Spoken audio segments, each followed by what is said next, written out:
제가 최근에 건강이 안 좋아져가지고 모든 공식 일정을 다 취소를 했는데 이 부정선거 관련 이슈는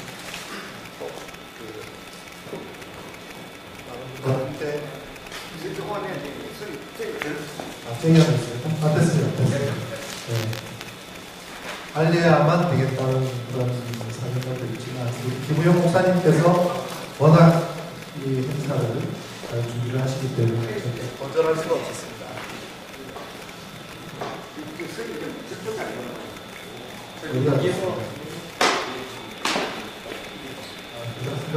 다 들립니까? 다 들립니까? 이걸로 할까요? 더 들립니까? 이걸로 하면 될까요?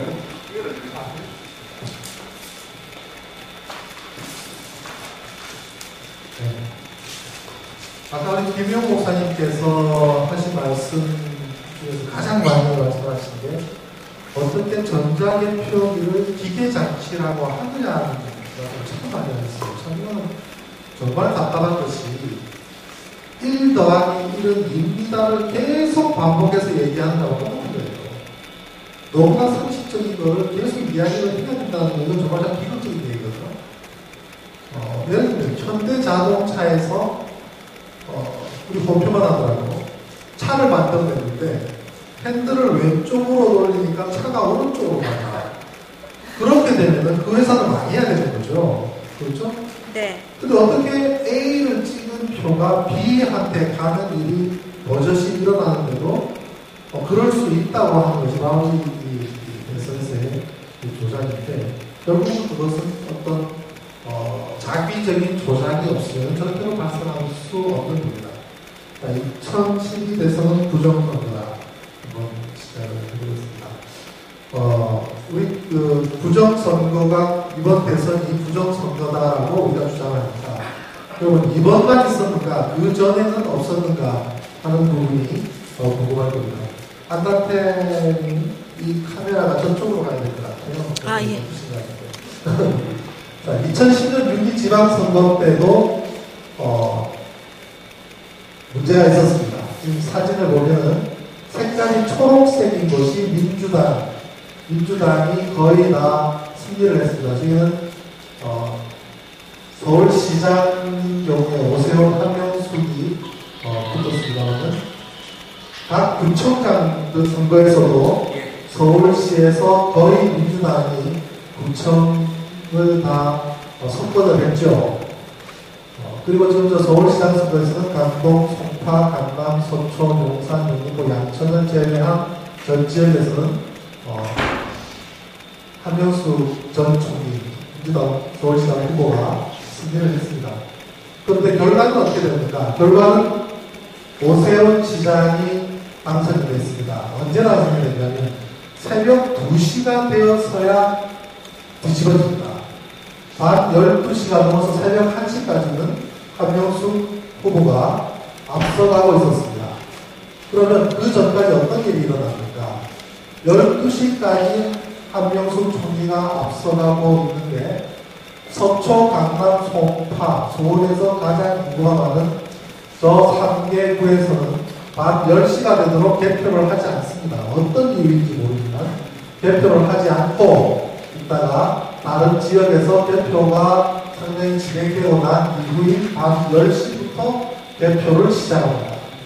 강남, 서초, 송파 이 3개구에서는. 그래서 12시쯤 됐을 때는 민주당 지도부는 승리를 했다고 자축을 하고 있었습니다. 그러다가 12시 넘어서 강남이 지금 어떻게 되는지 궁금하다 해서 강남에 한번 연락을 해보라고 했더니 강남 3부에서는 전화를 받는 사람이 없었습니다. 민주당 참가인들이 다 사라져버린 거죠. 그래서 어떻게 이런 일이 발생할 수 있는가? 거기에는 몇 가지 사건이 있었습니다만 첫 번째는 민주당 스스로 참가인들이 사라져버린 거예요. 왜 사라졌냐면 구청장을 지지하는 참가인들이 왔을 경우에 자기 구청장이 떨어지니까 가망이 없구나 하고 가버린 거예요. 자기 구청장 표가 떨어지면, 그리고 서울시장 표도 떨어질 것이지만, 서울시장 표를 지키는 것이 중요하다는 사실을 몰랐던 겁니다. 거기에는 사전에 여론조사 때, 오세훈이 압도적으로 이기는 것처럼 조작되었던 것에 기인한 걸 굉장히 큽니다. 두 번째는, 민주당 참가인들이 어떤 특정한 사람들한테 매수가 되었거나 아니면 회유를 당했거나 압박을 받았을 것밖에는 해석할 수가 없습니다. 그러한 이유로 참가인들이 다 사라지고 난 이후에 결과는 오세훈 후보가 한명수 후보한테 요 2만 몇 천 표 정도 이기는 걸로 끝나버립니다. 그 당시에 노회찬 후보가 14만 3,459표를 받아서 결국 노회찬 후보 때문에 한명수 후보가 떨어졌다는 오해를 많이 받았는데, 결국 노회찬 후보와 상관없이 결국 오세훈 후보의 표는 한명수 후보한테 이기도록 결국 새벽에 샌드될 수밖에 없었던 것이 2010년 6.2 지방선거의 사정이었습니다. 자, 그러면 그 배경 중에 하나가 지금 여론조사 하나가 있습니다. 서울시장 여론조사 출구조사를 비교를 해보면 사전에 모든 매체들이 오세훈 후보와 한명수 후보를 거의 50대 30 수준으로 몰아갑니다. 저 여론조사에 모든 사람은 압도적인 차이로 오세훈이 승리를 하겠구나 하는 상태에서 선거를 한 거예요. 근데 결과는 어떻게 되냐면 47.4 대 46.8 박빙으로 결과가 나와버렸죠. 그렇기 때문에 강남 3구의 참가인들도 민주당 후보가 질 걸로 생각하고 포기를 했던 분도 존재합니다. 강원지사 선거도 마찬가지였습니다. 저렇게 사전이 철저히 여론조사를 저는 조작됐다고 할 수도 볼 수가 없습니다. 어떤 세력에 의해서 여론조사 기관들이 저렇게 맞추셨다고 할 때는 볼 수가 없는 그런 결과가 나왔습니다. 2012년 4.1 총선 때도 마찬가지로 문제가 있었습니다. 출구조사를 보면 동수가 나옵니다. 저 위에 새누리당 131, 147, 민주통합당 131, 147 똑같죠. 일단 최소 131, 최대 147석으로 새누리당과 민주통합당이 똑같은 표를 받는 것으로 출구조사가 나왔습니다. 그러면 결과는 어떻게 됩니까? 저 밑에 있는 통합진보당이 미니멈 12석에서 18석 정도 되기 때문에 야권은 민주통합당과 통합진보당을 합쳤을 경우에 대략 한 15석에서 18석이 승리하는 것으로 나왔어야 되는 겁니다. 그런데 결과는 그렇지 못했습니다. 새누리당이 152, 민주당이 127석을 장악합니다. 저 당시에 박빙 지역이 33군데가 있었습니다. 출구조사 발표에서 33군데의 박빙 지역 중에서 주로 수도권인데, 영남인 경우에는 압도적으로 새누리당이 우세하고 호남은 민주당이 우세하지만 주로 박빙 지역은 수도권에서 존재합니다. 충청 일부가 보이고, 거기에 33군데 박빙 지역 중에 민주당이 우세한 곳이 19군데고 새누리당 우세가 14군데인데, 결과적으로는 새누리당이 우세했던 14군데는 전원 당선됩니다. 새누리당은. 그리고 민주당이 우세했던 19군데 중에서는 민주당은 5석밖에 건지지 못합니다. 14석은 새누리당으로 넘어가는데요. 결국 박빙 지역에서의 일부 본표가 발생하고 조작표가 발생했을 경우에 100표, 200표는 결과적으로 200표, 400표, 1000표는 2000표의 변화를 가져와서 표가 새누리당 쪽으로 몰려가버린 것이죠. 그래서 결국 152대 127로 결과가 끝났습니다만, 그 당시에 가장 대표적으로 강남갑을, 서초갑을, 구로, 부평 이 6군데는 박스 자체에 문제가 있다는 것이 밝혀진 것입니다. 그 외에도 많이 있었을 거예요. 언론에 잡혔던 거, 그리고 사진이 참가인들이나 거기에 있던 사람들한테 발각된 곳이 이 6군데지 실제로는 더 많이 있었을 것으로 보이고요. 이 사진은 주로 강남을 전동용 후보가 출마했던 곳의 사진입니다만, 박스가 찢어지고 뜯기고 열려있고 직원장치가 풀려있는 것이 55개 전체 선거주 중에서 절반을 넘어서는 28개에서 문제가 발생했습니다.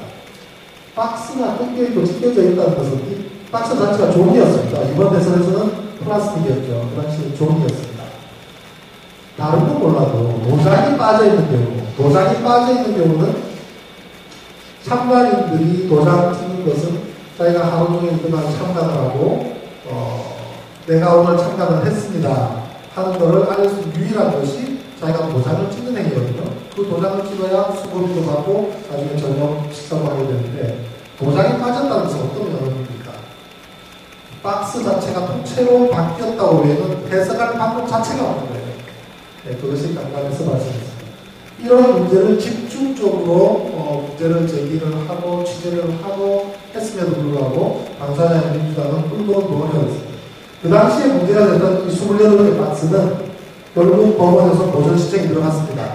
근데 그 이후 어떻게 됐냐면 이 28개 박스가 사라져버려요. 그래서 왜 그렇게 됐냐? 그러니까 민주당이 이거를 보전 시청을 했으면 고소를 하다든지 소송을 제기를 해야 되는데 소송을 제기를 안 했다는 겁니다. 소송을 제기 안 하니까 지고 있다가 결국은 없애버린 거죠. 결국 2012년 총선, 12총선 때에 이 문제를 제대로 짚지 않고 넘어간 것이 2012 대선 때 똑같이 반복적으로 나타난 겁니다. 저쪽 입장에서는 이제 뭐 민주당은 우리가 마음대로 가지고 놀아도 되겠구나 하는 자신감을 심어준 것이죠. 그래가지고 2010년 대선 때 아까 사진이 나왔습니다만 박지원 원내대표가 쥐고 있던 핸드폰에 나온 문자입니다. 삼성 출구조사입니다. 삼성 문 50.8, 박 48.6. 문재인 후보 승리입니다. 삼성 정보력은 대단하지 않습니까? 한국리서치 문 47, 박 42. KBS, YTN, 청와대 자체 조사에서도 문 앞서. 보십시오. 이거는 분명히 정보 라인에 있거나 적어도 주요 기관에 있는 누군가가 박지원 민주당 원내대표한테 보내준 문자 메시지인데 출구조사에서부터 KBS, MBC 이 조사 결과가 다르게 나옵니다. 이미 여기서부터 이 내용과 다르죠. 그러나 YTN만큼은 비교적 정확한 발표를 내었다고 저는 분석을 합니다. 46.1에서 49%가 박근혜, 문재인으로는 49.7에서 53.5%로 발표를 했는데 결국은 뒤집어지면서 YTN은 사과를 발표를 했습니다만 저는 이 YTN의 결과가 가장 정확했다고 저는 생각합니다. 참 아이러니합니다. 박근혜 문재인 51.6대 48.0으로 결론지어진 이 5.16이라는 숫자 가지고 말이 많았습니다만 YTN에서 발표를 했던 이 범위를 평균을 내면 48.0대 51.6이 나옵니다. 참 공교로운 현상이에요. 이건 맞추려고 하는 건 아니지만 참 공교로운 현상으로 반대로 일치하는 그런 결과가 나왔습니다. 50대 투표율이 89.9%가 라는 말에 많은 분들이 그렇게 될 수가 없다고 얘기를 하죠. 20대의 경우에 65.8%, 30대가 66.5%, 그 다음에 50대가 20대가 65%, 30대가 72%, 40대가 89.9%, 60대 이상이 78.8%인데 이러한 분포는 통계학적으로 존재할 수가 없습니다. 65, 72, 78, 78대 나오는데 50대가 89.9라는 프로테이지가 나오려고 한다면 저는 이걸 보고 이런 건 절대 나올 수가 없어 라고 만들어졌는데 그 얘기는 이렇습니다. 자, 20대가 65.2라면 플러스 마이너스 5% 편차를 쉽게 5%를 더 생각을 해보자는 거죠. 그러면 플러스 마이너스 5% 정도의 편차를 가질 것이고 30대도 그렇고 40대도 그렇겠죠. 자, 50대가 89.9%는 90%나 마찬가지인데 플러스 마이너스 5를 놓고 본다면 85%부터 95%까지 존재해야 평균이 90%가 될 수가 있는 겁니다.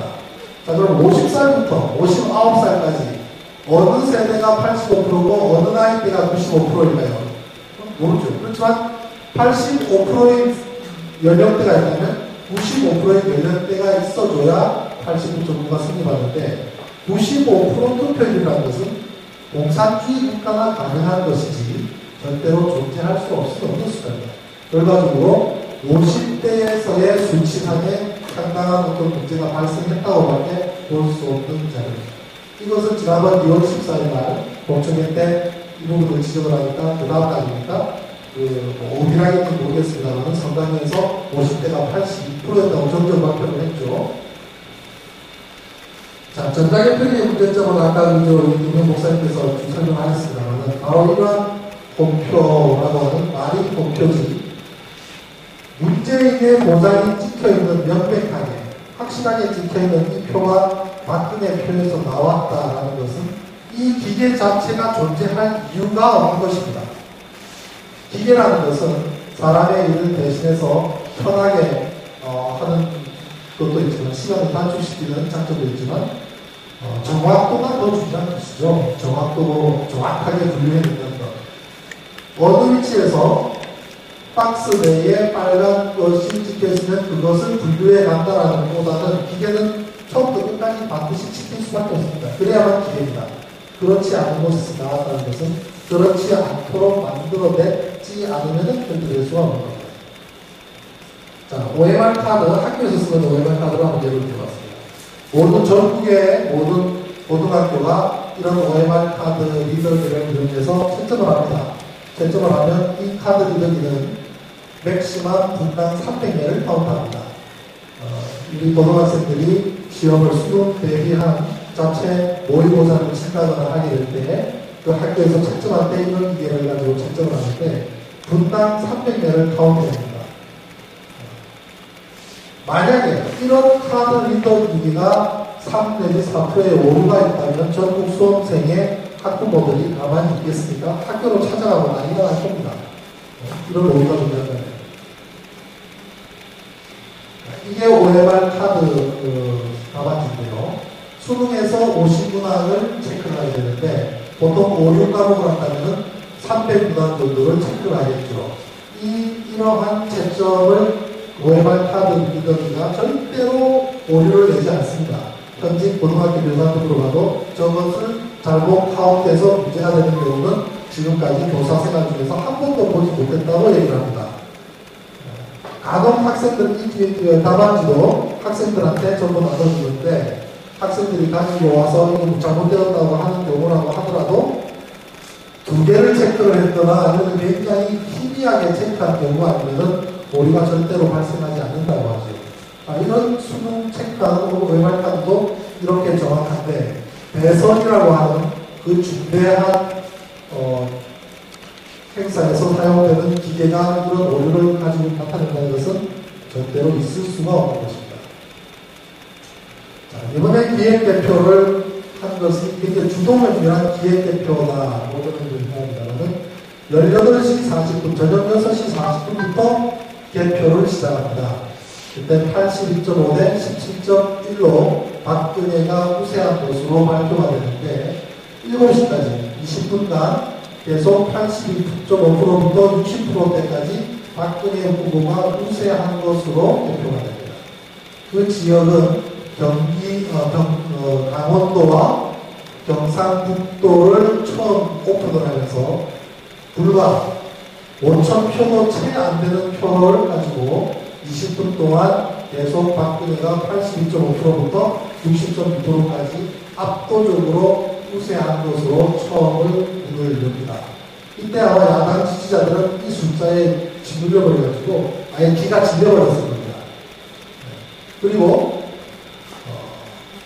19시 대 이후부터 저녁 7시 이후부터 50%대로 떨어지기 시작하는데 이후 끝까지 개표가 종료될 때까지 단 한 번도 역전은 존재하지 않습니다. 자, 자정이 지나서 어떤 일이 발생합니까? 새벽 1시 6분에 최대 격차를 보이고 있는데 이때가 109만 표의 격차를 보입니다. 새벽 1시 6분 그리고 새벽 00시 58분 자정 1시쯤 됐을 때 이 부분에 지금 녹색으로 고동색으로 표시된 이 시간대부터 어떤 현상이 일어나는데 그때까지는 박근혜 후보 표가 무조표가 계속 많다가 그 시간대부터는 문재인 후보표가 오히려 조금씩 늘어나는 현상이 발생합니다. 이걸 앞에서부터 누적을 하면 그 현상을 발견해낼 수가 없습니다.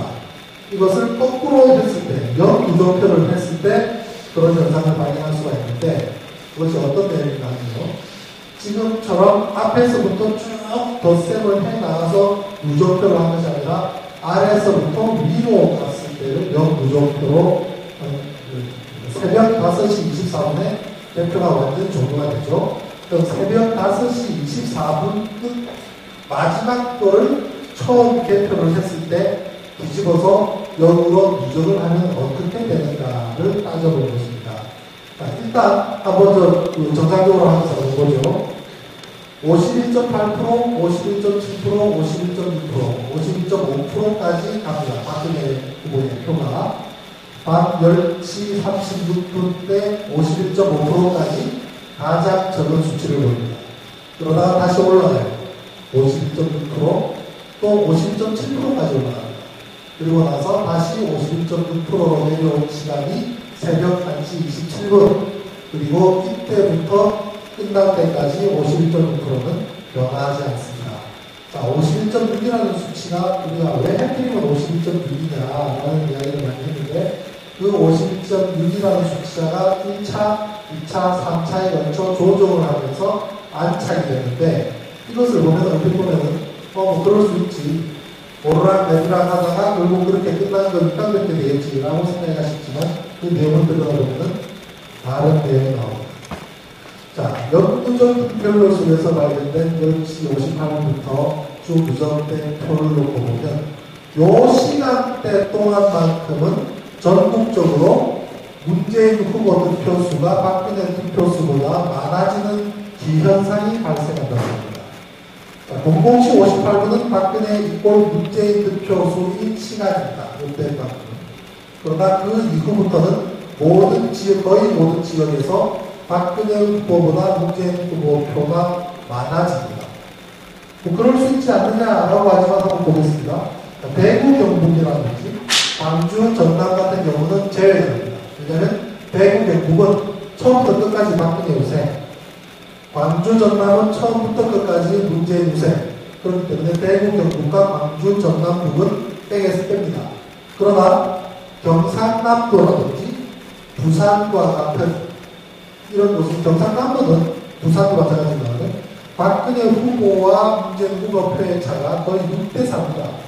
59.8% 대 39.몇%이기 때문에 6대4로 경남, 부산은 6대4로 박근혜 후보가 앞섭니다. 그런데 자정이 넘어선 시간 이후 16,433표가 남아있는 개표정도 44분 전부터는 문재인 후보가 앞서게 됩니다. 경상남도는. 부산은 1시간 23분 전부터 문재인 후보가 앞섭니다. 왜 이런 현상이 일어났는가?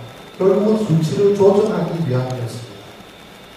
이런 현상이 그럴 수 있는, 어쩌다가 그럴 수 있는 거가 되려면 어떤 귀신 같은 사람이 수많은 박스 중에서 문재인 표가 더 많은 박스를 일부러 남겨뒀다가 나중에 개표해야만 이런 현상이 나타날 수가 있는데 그 박스를 어떻게 할 수가 있습니까? 귀신도 모르는 것이죠. 결과적으로 이 시간대에 문재인 후보 표가 많게 해야만 51.6이라는 수치에 안착시킬 수밖에 있기 때문에 그런 현상이 일어나게 됩니다. 심지어 경남, 부산까지 이렇게 돼요. 그 외에 제주, 서울, 경기, 충청, 충남, 충북, 강원, 심지어 제주까지도 뒷부분에서는 문재인 후보 표가 더 많아지는 현상이 나타났습니다. 이러한 것은 수치 조작의 명백한 증거입니다. 자, 가장 큰 문제의 핵심 한 가지를 짚으라면 1년 번호가 없는 투표용지 이 부분을 지정할 수 없는 건데요. 여기 보면 절치선에 수치 1년 번호가 나와 있고 이 투표지에는 1년 번호가 없습니다. 이러한 투표용지 자체가 아까 우리 목사님 지정하신 것처럼 투표용지를 나눠준 수치보다도 투표가 된 수치가 더 많아지는 현상이 가능했던 부분이 이런 부분입니다. 이 부분을 잘라내고 이 부분만 내기 때문에 1년 번호 없는 용지는 얼마든지 누군가로부터 받을 수도 있고 무작위로 나눠줄 수도 있거든요. 그래서 이런 투표 용지를 4장, 5장, 10장을 한꺼번에 넣는다 하더라도 그것을 밝혀낸 메커니즘이 존재하지 않습니다. 그게 릴레이 부정 투표입니다. 둘 다 지켜 있어야만 되는 것입니다. 그래서 둘 다 있지 않고 투표용지 1년 번호가 사라진 것 자체가 부정 투표를 하기 위한 여건을 만든 것이라고 할 때 해석할 수 없습니다. 또 한 가지 방법으로는 개표할 당시에 이 투표용지가 아까 봤던 개표기를 통과를 하게 되거든요. 그 개표기 쓰는 것 자체가 불법이지만 만약에 개표기를 통과할 때 1년 번호를 찍도록 하는 방법도 있으면 그렇게 한다면 종이가 이중으로 드러난다든지 하는 것을 체크해낼 수도 있겠죠. 그것도 한 방법이 되겠습니다. 이러한 것들이 제도적으로 또는 그런 준비 자체가 모든 것이 부정선거를 가능했던 그런 것이다라고 생각합니다. 자, 이제 결론을 말씀드리겠습니다. 결과적으로 18대 대선은 부정선거입니다. 그리고 이러한 불법과 부정이 자행되는 한 우리에게는 미래가 없다고 생각을 합니다. 그래서 우리는 이 문제를 제기를 하는 것이고 이것을 반드시 밝혀서 앞으로 2번 다시 이러한 일이 있어서는 안 되도록 우리가 만들어야 되겠습니다. 간단하게 이것으로 맺겠습니다. 참 시간이 안 나시는데 아주 저기 제천에서 오늘 만사를 제쳐놓고 헐레벌떡 쫓아왔습니다. 이경복 교수님 나오시겠습니다. 이경복 교수님 나오시겠습니다. 자, 나오신데 어려운 시간 냈습니다. 학기 중인데 못 나오신다고 내가 연락하는데 이제 또 이렇게 또 우리 목사님께서 나오시고 대단히 감사합니다. 네. 아이고 저 광양에서 오셨습니다. 이 집회 참석하기 위해서 광양에서 오신 목사님 격려 박수 좀 치아주시기 바랍니다. 얘기가 오셨습니까?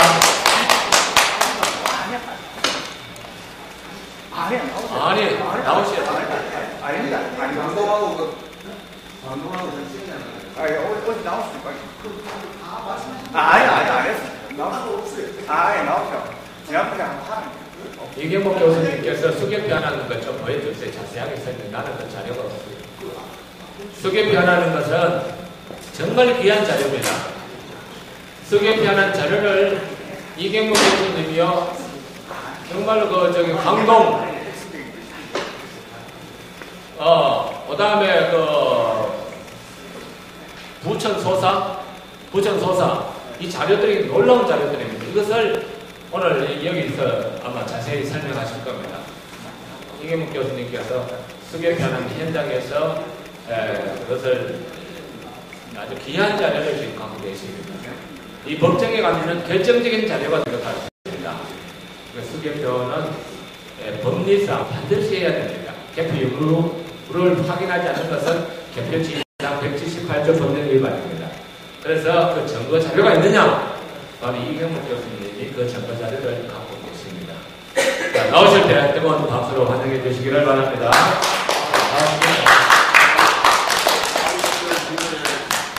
오늘 먼 길 오셨습니다. 진짜 학기 중에 이렇게 나오시기가 굉장히 힘들었는데 나오셨습니다.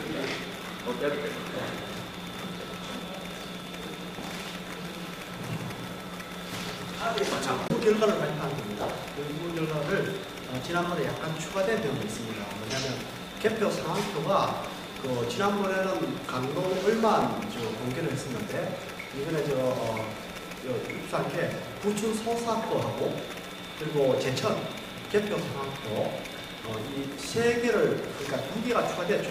추가된 결과를 제가 보여드리겠습니다. 물론 미션님이 전국적인 개표 상황표에 대해서 지금 분석하고 있기 때문에 더 자세한 결과가 없습니다.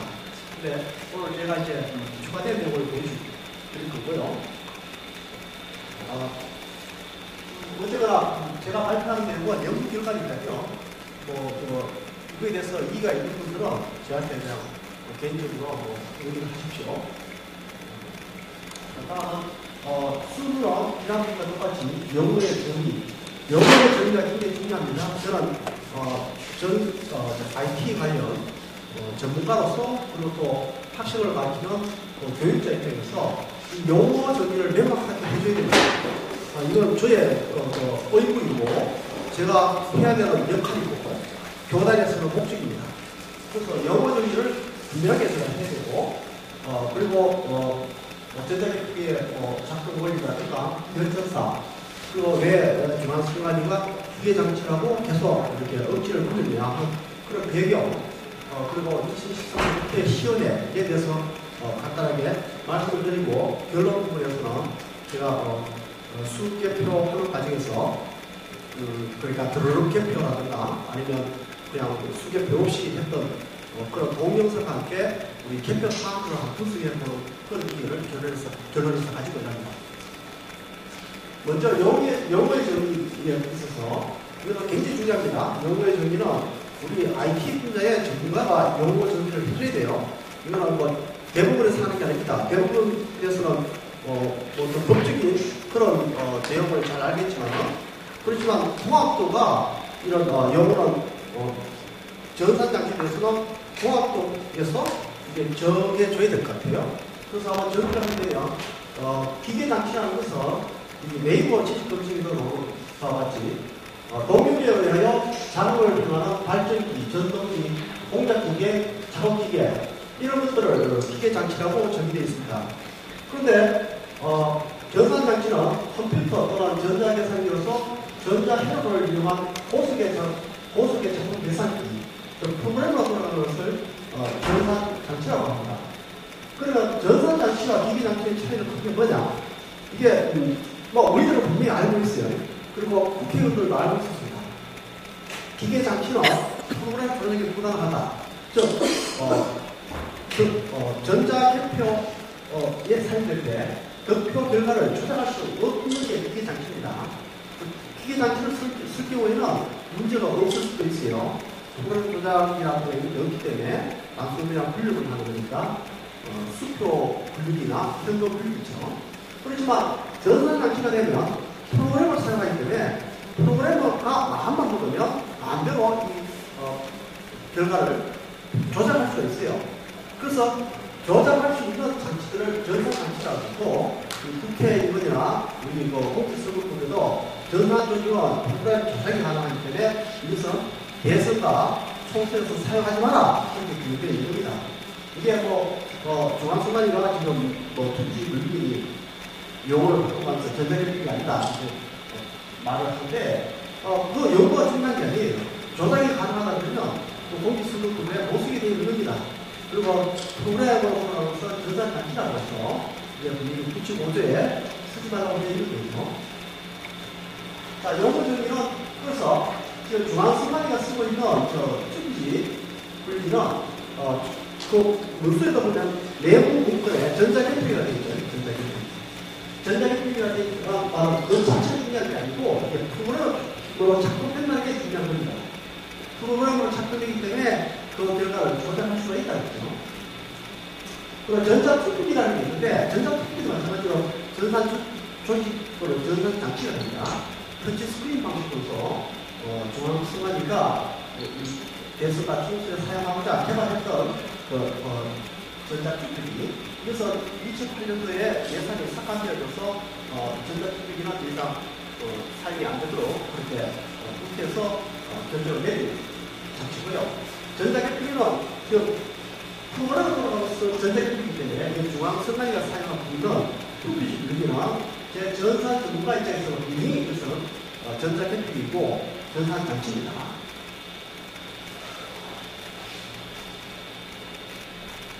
전자개표기가 작동되는 원리는 이게 보면 이게 수치표이죠. 요거만 있으면 우리가 기계장치라고 할 수도 있습니다. 사실 이런 거 프로그램으로 돌아가기 때문에 엄격한 의미에서 보면 이런 거 일종의 전산장치가 될 수가 있지만 그렇지만 우리가 백보 양보해서 이것을 기계장치라고 인정해 줍시다. 왜냐하면 이런 언어에서 수표식 분류기로 사용되고 있기 때문에 이 자체로 이게 조작의 가능성이 어렵다고 봐야겠죠.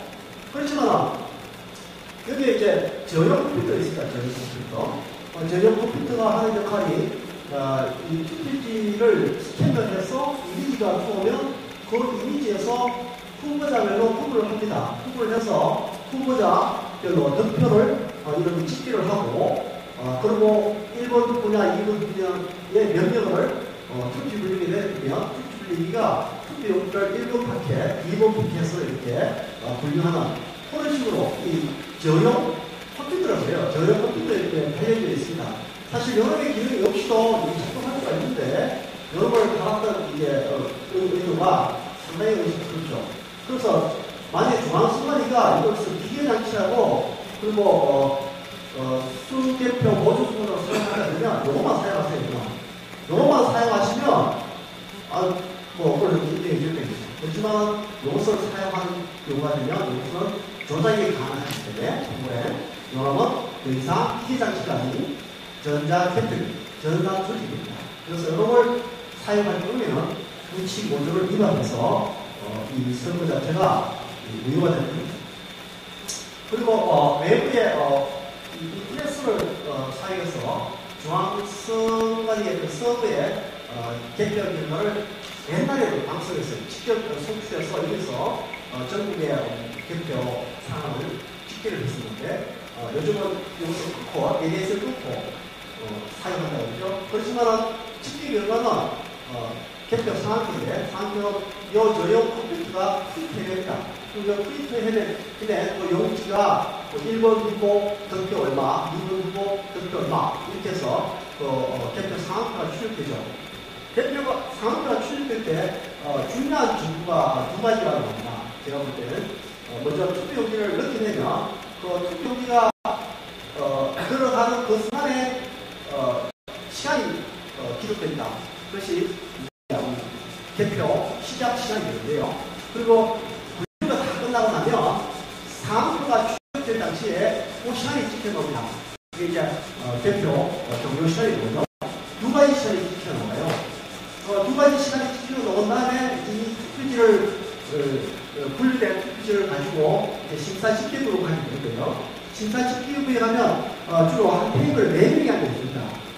4명이 앉아서 이름을 원래는 수작업을 다 해야 되는 거예요. 1번 후보에 허표가 없느냐, 2번 표가 섞인 게 없느냐, 아니면 무효표가 1번 후보나 2번 후보로 들어가는 게 없느냐라고 검사를 심사 집계를 하게 되는데 그 심사 집계부를 집계를 다 하고 난 다음에 이제 표 숫자가 맞으면 개표 상황표에 표기를 합니다. 개표 상황표에 1번 후보, 2번 후보 맞다 그 표가 그래서 그 검표가 이제 다 완료되면 이제 심사위원들한테 가서 검표를 하게 돼요. 그 심사위원 검증이 다 이제 2, 3일 된 경우에 공표 시간을 이렇게 작성하게 되고 공표 시간이 작성되면 프로그램을 이제 외부에 공표를 하게 됩니다. 개표 상표를 그런 식으로 이루어졌고요. 많이 이 저용 컴퓨터를 하는 역할 이게 저용 컴퓨터죠. 저용 컴퓨터 하는 역할 어제를 설명했듯이 이런 있을 필요가 없는데 이런 하는 역할을 지키려면 투표지 분류기를 제일 발견하며 각 후보자별로 득표수를 예습하여 모니터에 출력하며 집계 결과를 프린트한다. 집계 결과를 프린트하기 때문에 그러니까 집계를 다 한다는 겁니다. 투표자는 투표 1번 후보 후보자별로 집계를 다 해서 그 결과를 출력한다는 거죠.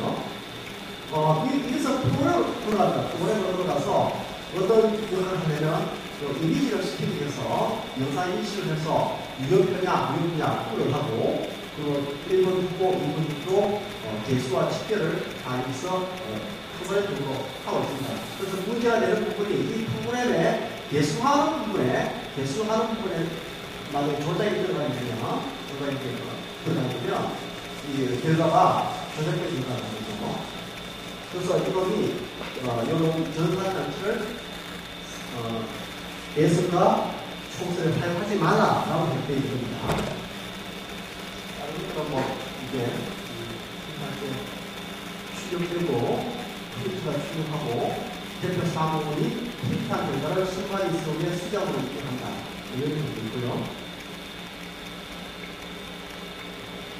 전자개표기 이름의 변천사를 간단하게 보면 처음 2002년도에서 2004년도까지는 전자개표기라고 중앙선관위가 이렇게 홍보하면서 아주 신속하고 정확하게 개표가 이루어진다고 중앙선관위가 이렇게 발표를 하였습니다. 그런데 이제 전자개표기로 사용하려면 그 당시에는 95조 미만이라는 걸 저희들이 잘 몰랐고 어쨌거나 이런 전자개표기가 프로그램으로 작동하니까 프로그램을 검증한 자료가 있느냐라고 중앙선관위에 의뢰를 하고 알아본 결과 이 프로그램 존재 그 자체를 잘 모르고 있었습니다.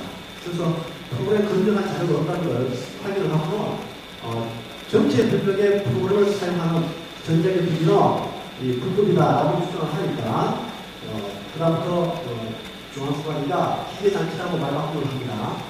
물론 기계장치라고 말바꾸는 것은 대부분 판결문에도 2003년 수 그래서 기계장치라고 이야기가 나오는데요. 기계장치라고 하게 되면 아까처럼 기계장치는 조작이 불가능이 되죠. 프로그램이 없는 겁니다. 그러니까 프로그램이 없기 때문에 정체불명의 프로그램을 사용한다고 해도 이런 문제될 게 없어요. 프로그램이 있다는 것 자체를 인정하고 있습니다. 그래서 2004년부터 이때까지 중앙선관위가 이것은 기계장치라고 해서 법칙을 두고 있는 겁니다. 그리고 기계장치는 소프트식품이라고 이게 일간 신문에 광고를 내죠. 중앙선관위가 전자개표를 사용하지 않습니다. 특식유리만 사용합니다. 라고 그렇게 광고를 내고 있습니다. 현재까지. 그런데 이제 보안장치가 추가되었다고 최근에 이제 중앙선관위가 발표를 하는데요. 보안장치가 추가되었다. 이 기계장치면 보안장치가 필요가 없거든요. 보안장치가 이게 뭐냐면 일종의 바이러스, 안철수 바이러스 잡는 그런 프로그램들이 일종의 보안장치가 할 수도 있고요. 그런 프로그램이 돌아간다는 겁니다. 보안장치가 추가되었다고 이렇게 하고 있고요. 저기 전자장치가 예, 그렇죠. 이게 전자장치가 기계장치가 지금 보안 기계라고 하면 예. 그래서 다시 한번 왜 기계장치라고 주장하느냐라고 전제를 해보면 정체불명의 프로그램을 사용해도 문제가 되지 않는다. 프로그램이 있다는 것 자체를 부인하기 때문에 그래서 정체불명의 프로그램을 사용할 수 있도록 하기 위해서 기계장치라고 주장하고 있고 또 공직선거법 95조를 위반하지 않는다는 거죠. 기계장치라고 하면 기계장치가 되면 95조는 전산장치에 대해서 규정하고 있으니까 기계장치라고 하면 이 두 가지를 다 피해갈 수 있는 겁니다. 그래서 우리가 중앙선관위에다가 이거는 프로그램을 사용하는데 프로그램을 검증한 자료가 있느냐라고 물으면 얘네들이 거의 자료가 없다고 합니다.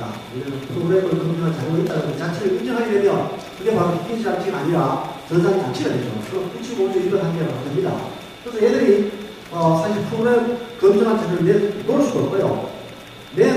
내놓을 수뿐만 아니라 검증을 공식적으로 할 게 없습니다. 이 안에다가 검증하는 게 없습니다. 없기 때문에 이거는 어쨌거나 정체불명의 프로그램 맞습니다. 그래서 제가 주장하는 이유가 정체불명의 프로그램이다. 왜냐하면 그것은 검증할 자료가 없고 검증할 수도 없는 그런 사건이기 때문입니다. 그리고 2013년 국회 시연에 대해서 간단히 좀 설명을 드리면 이게 이제 배경이 좀 날씨가 춥네 지금 국회 시연회에서 이 배경이 좀 의욕이 있습니다. 지금 생각할 때는 의욕이 그 당시를 제가 왜 참여를 했냐면 학교로 진선이 국회의원 보좌관 시켜서 잘하고 왔어요. 그래서 지금 우리가 중앙선관위를 부르다가 공정한 선거를 했는지 확인하기 위해서 시연회를 하려고 한다. 그래서 전산적 민감을 하려니까 참석해달라고 저한테 연락이 왔습니다. 근데 저는 좀 이 의도가 좀 처음에도 좀 연결 되어서 참여 안 하겠다, 참석 안 하겠다라고 했지만은 이제 하는 게 아니라 그러니까 과천 아니야 어디죠? 문제가 많았던 거지요? 서초. 서초 지역에 문제가 많은 전자개표기를 물론 얘는 특수분리기를 하는데요. 특수분리기를 동의를 바로 받아야 된답니다. 동의를 하고 동의한 상태로 1월 17일 날 기자들과 대국민 인터넷을 통해서 방송을 하면서 검증을 하겠다고요.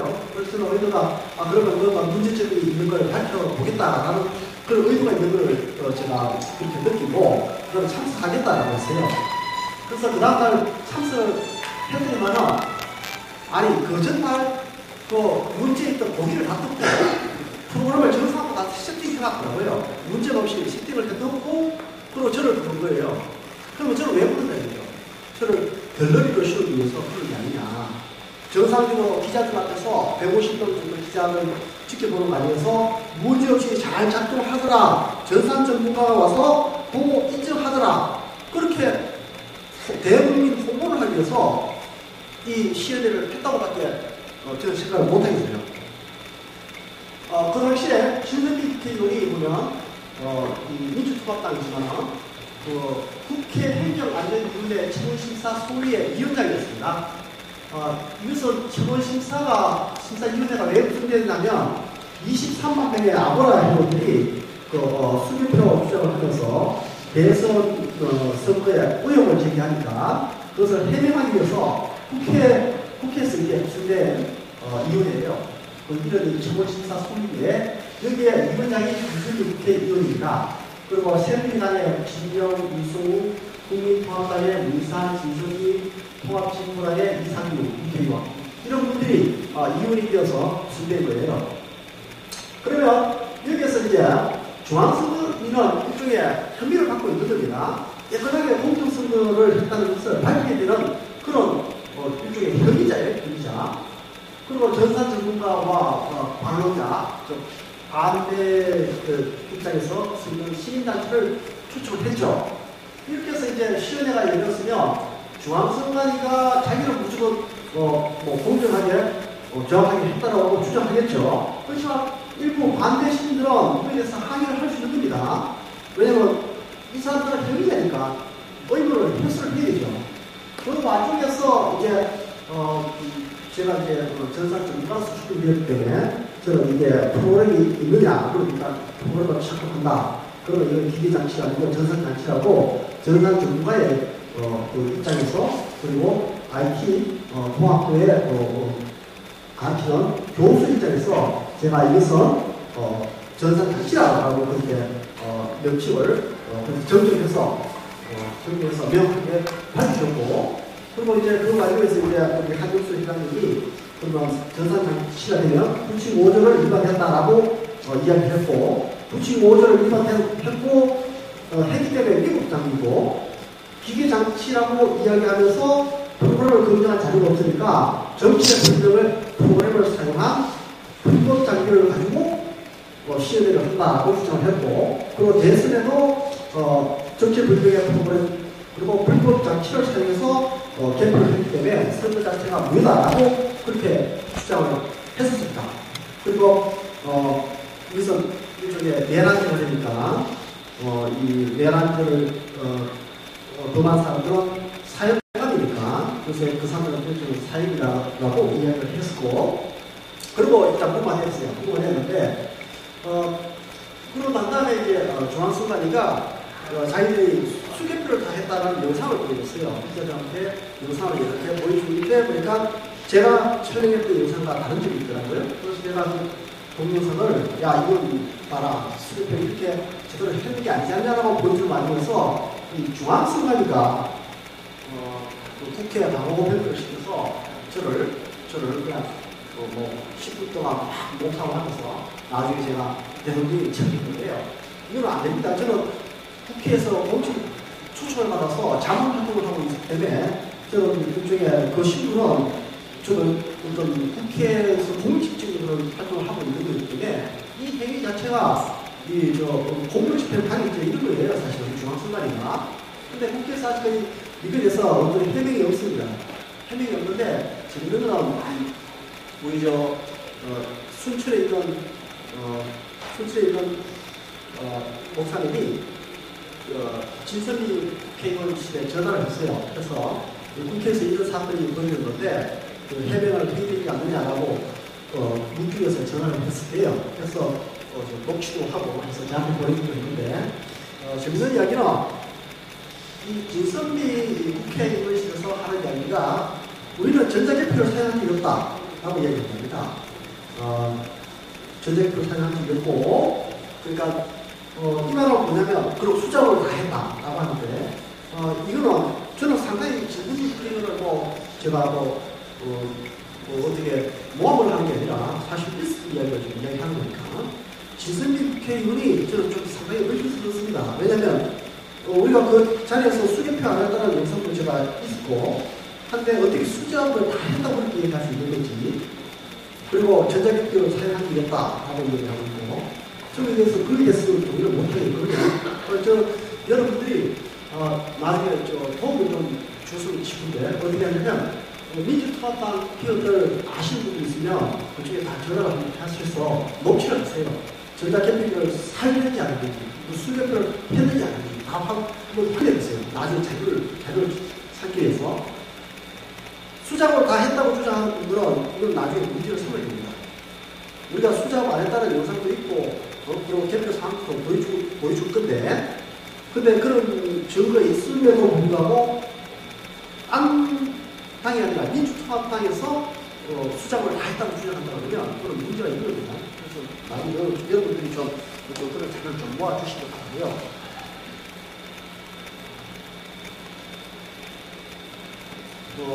이거는 제가 국회 시연에서 이야기했던 정치불주의 프로그램을 사용한다.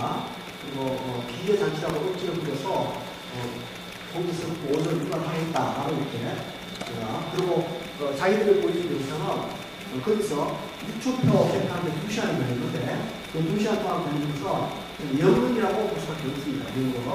연금을 이렇게 해서 배우님 앞에 이렇게 저희들은 공정하게 개표를 했다라고 생각하고 그렇게 생각하고 있고요. 자, 부천 소사지역에 제가 개표 사항들을 이제 준비를 했습니다.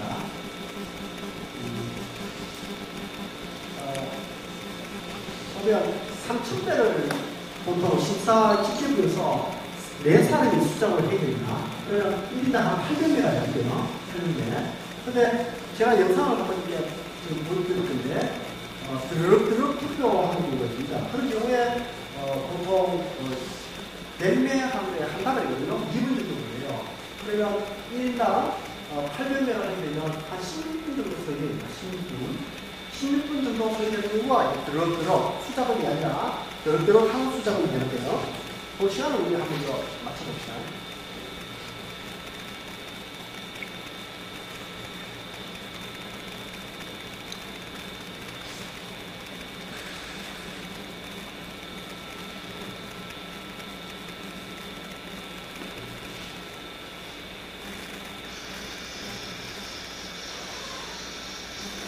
시간을 합해 보세요. 시간을 이렇게 한 답을 하는데 한 몇 분 정도 걸리는지 한 답을 하는데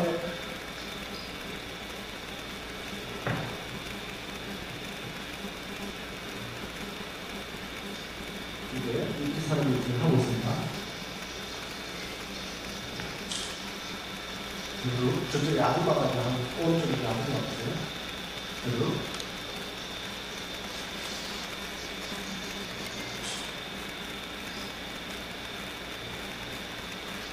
한 2분 정도로 이어서 하는데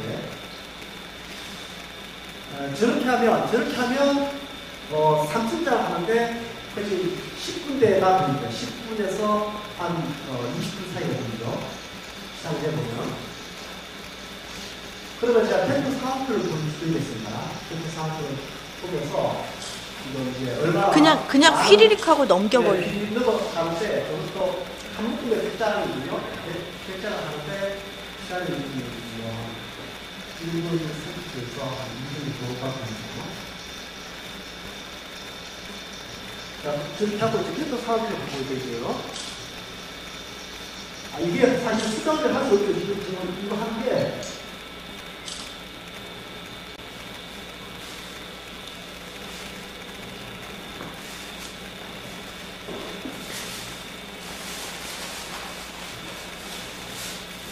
스타의 대표 사항입니다.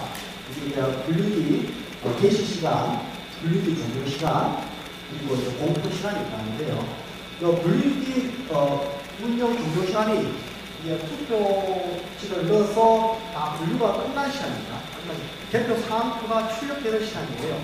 그리고 개표 사항표가 출력되었으면 이것을 심사 집계부에 가서 이제 이것처럼 이렇게 유관 수작 작업을 하고 다 수작업이 완료되었으면 이제 검열수기에 가서 이제 검열을 하게 되는데 이상이 없다라고 검열이 다 끝나고 나면 이제 검표를 하는 겁니다. 검표를 하려면 언론에 이제 보도하고 방송에 보도하는 시간이 있는데 공표 시간. 저 시간을 빼보면 이제 요 두 시간을 빼면 이게 바로 수작업의 그 시간입니다.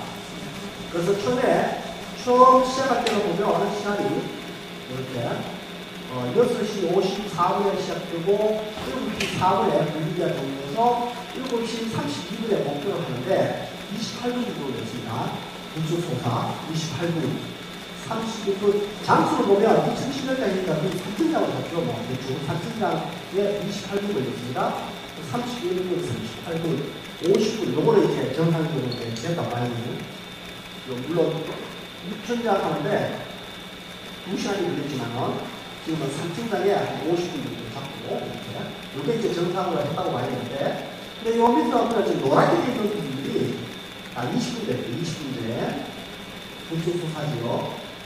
자, 빨갛게 띄는 부분들은 보면 10분대예요, 10분대를 보면 이렇게 많습니다. 그러면 20분대에서 근데 전체 보기를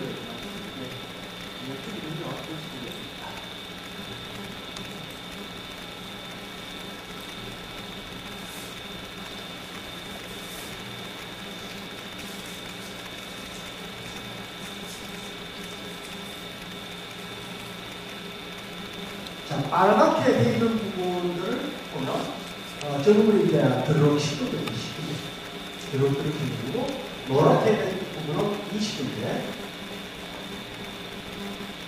군수소사에서 한 반 정도가 수작업이 안 되거든요. 50분대가 대부분 수작업을 했다고 봐야 합니다. 물론 예, 그렇죠. 근데 10분대가 제일 많고요. 군수소사 말고도 다른 지역을 제가 무슨 지역과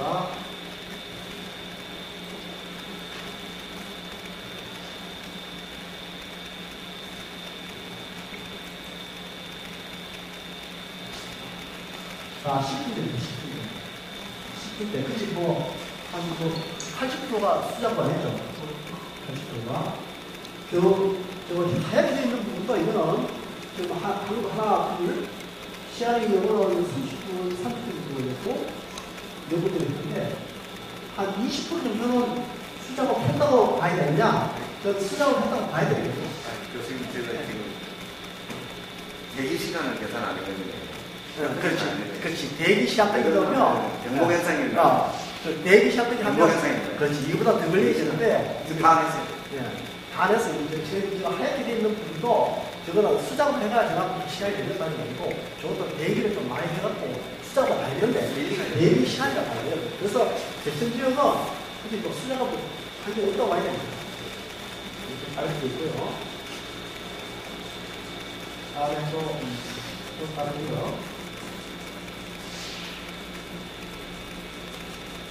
강동 지역에는 보면 이렇게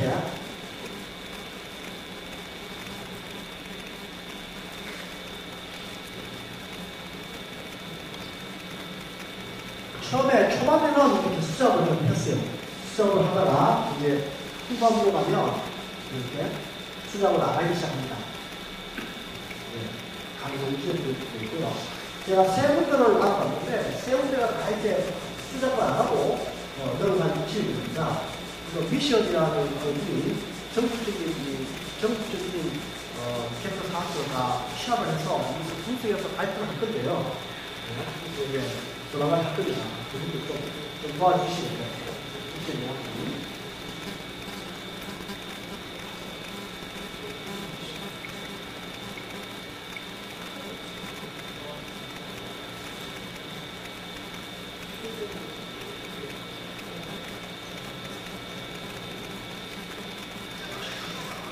그리고 심지어 어떤 영상도 제가 촬영을 했냐면 아예 그냥 투표지 분리해서 가져온 분리된 용기를 그냥 바로 개수로 돌리는 것을 제가 촬영하고 있는데요. 아마 이것도 전국적으로 나왔다고 봅니다. 이 경우도 많다고 알죠. 저기에서 가져온 건 아예 그냥 개수로 바로 돌리는 거예요. 근데 개그 그런 이런 것도 아니고 개그 사람들도 그게 자연스럽게 그래 안 해요? 예. 저렇게 해왔습니다. 네, 저렇게 해왔어요. 해봤었어요. 딱 맞추는 거죠.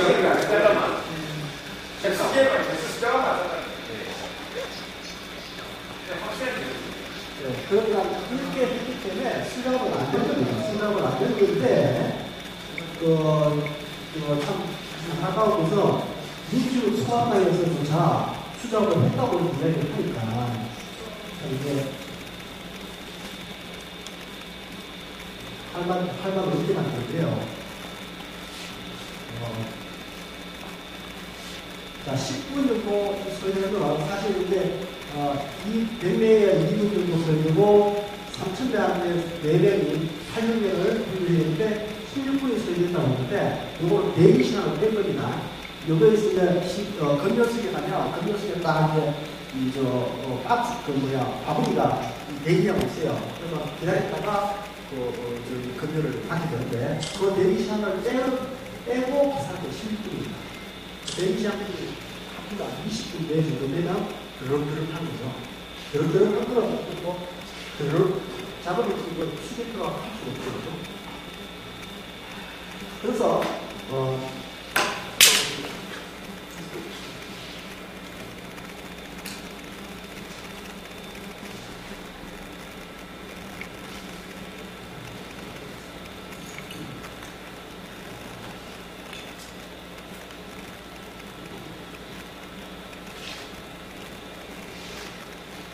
자, 그래서 결론을 말씀드리면, 일단, 정체불명의 프로그램을 사용하고 있고요. 정체불명의 프로그램. 이것은 제가 중앙선관위 직원들과 3자 대면을 하고 있는데, 또 장소와 참여자를 말씀 안 드리겠습니다만, 상당히 중요한 자리에서 중앙선관위 직원들을 불러다가 대기를 했습니다. 할 때 그때 당신들을 건전한 어떤 자료가 있느냐 하니까 그 사람은 처음에는 답변을 못하다가 나중에 이제 답변을 했는데 건전한 자료는 없다. 그렇지만 10년 동안 전자기표를 사용해서 아무도 문제가 없었는데 그만큼 정확한 문제는 없느냐라고 그렇게 답변을 했습니다. 또 10년 동안 프로를 조작하면 그 조작 상태를 우리가 눈으로 확인이 불가능하기 때문에 문제 제기를 못하는 거죠.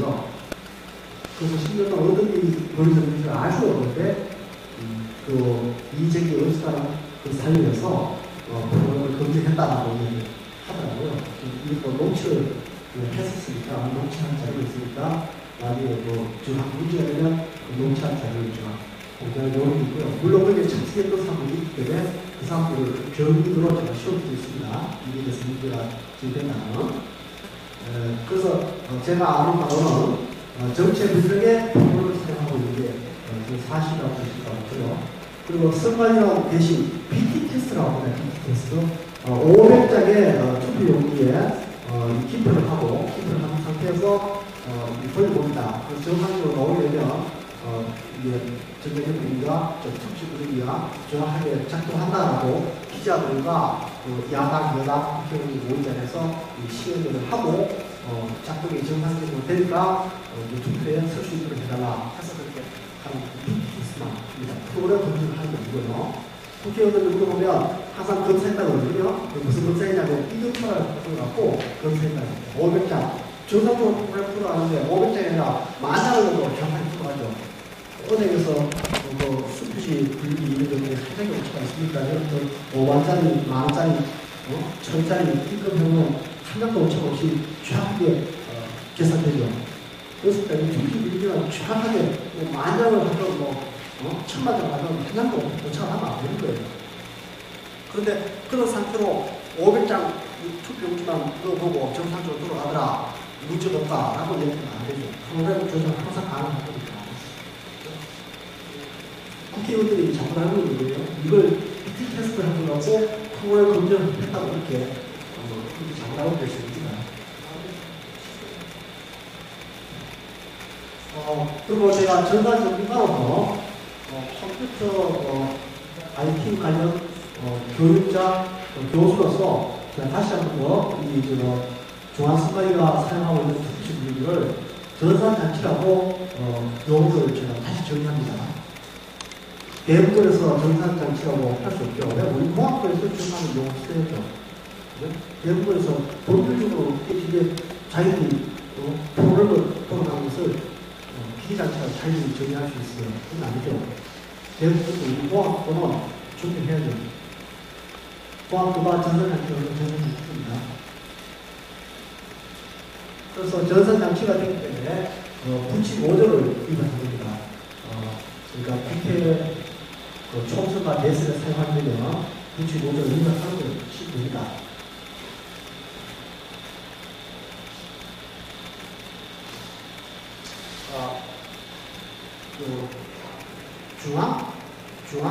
중앙방송에 저한테 와서 취재할 가지고 있어요. 1월 17일 다음 날인가 이틀 뒤에 제가 취재를 해놨는데 그 사람이 그러더라고요. 그러면 전자기기를 사용할 수 없다는 것이냐 이렇게 얘기했는데 그게 아니라 전자기기를 사용하려고 그러면 이렇게 얘기했어요. 확실하게 프로그램 조작을 방지할 수 있는 그런 어떤 조치를 취해라. 그리고 어떤 공인기관에서 공식적인 어떤 인정을 받은 다음에 법적인 절차에 따라서 전자기기를 사용한다라고 대선과 총선을 사용한다라고 그렇게 대부분 홍보를 하고 그다음에 여당과 야당 합의, 국민의 합의하에서 전자기기를 사용해라 라고 이야기를 했어요. 그렇지만 그런 말을 막 하면 안 됩니다. 전자기기를 만약에 사용한다면 그런 조작이 불가능하고 어디 법칙을 시킵니다. 지금 대로 이렇게 한 다음에 사용하시면 되는 건데 지금 저런 전장을 확단하고 기기장치라고 움직일 쓰면서 조작 가능한 프로그램을 계속 사용하고 있다면 이건 분명히 문제가 됩니다. 그리고 저는 IT공학부로서 계속 주장하는 것이 이것은 전선장치라고 용어 정의를 내렸고 그리고 전선장치이기 때문에 이번 18대 대선은 선거 무효가 됩니다. 아멘. 그래서 당연히 재선거를 해야 됩니다. 우리나라 법치주의잖아요. 법치주의. 헌법과 법률에 따라서 나라가 통치되어야 됩니다. 그 법을 위반하고 그 위법 장치를 사용해서 개표를 한다는 그 결과는 무효가 되어야 되고요. 이게 개표라는 게 재판이에요. 재판장이 부장판사, 일선 부장판사가 이제 재판장이 되어갖고 이제 개표를 진행하는 거예요. 개표를 진행하는 과정에서 본인이 다 되게 있어야 되고 본인이 상태가 전국으로 채택할 수 있는 없느냐 하는 그 이야기잖아요. 본인이 안 있으면 설 수 없는 이유가 본인이 안 있으면 전국 채택이 안 되는 거예요. 이 전자개표기가 이것도 불법 장비라고 그러면 불법 장비를 사용해서 재판했다고 그러면 그 재판 자체가 어떻게 되는 거지 않습니까? 법관들이 잘 아시거든요. 법관들이 이것은 자기들이 아무리 1번 후보 당선 이렇게 방망이 밀어서 결정했다 하더라도 그 과정에서 불법 장비를 사용한 그렇게 들어가면 판결 자체를 무효화시켜요. 그래서 당연히 재선거를 해야 된다고 생각하고 있고요.